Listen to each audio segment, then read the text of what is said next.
കായിക പ്രേമികൾക്ക് ആഹ്ലാദം പകർന്ന് കാസർഗോഡ് തൃക്കരിപ്പൂരിൽ തുടങ്ങിയ സിന്തറ്റിക് സ്റ്റേഡിയത്തിന്റെ നിർമ്മാണം അധികൃതർ പകുതി വഴിയിൽ ഉപേക്ഷിച്ചു. മലബാറിലെ ആദ്യ സിന്തറ്റിക് സ്റ്റേഡിയമാണ് അധികൃതരുടെ അലംഭാവം കൊണ്ട് മാത്രം കായിക താരങ്ങൾക്ക് നഷ്ടമാവുന്നത്.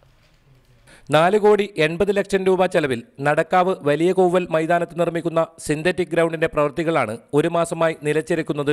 ഗ്രൗണ്ടിന് ചുറ്റുമുള്ള സംരക്ഷണ വേലിയുടെ നിർമ്മാണം പൂർത്തിയായി കഴിഞ്ഞു.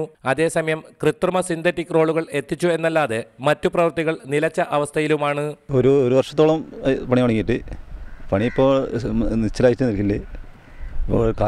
ഇഷ്ടംപോലെ കായിക ഫുട്ബോൾ പ്രേമികളുടെ ചുറ്റുപാടുള്ളവരാണ്.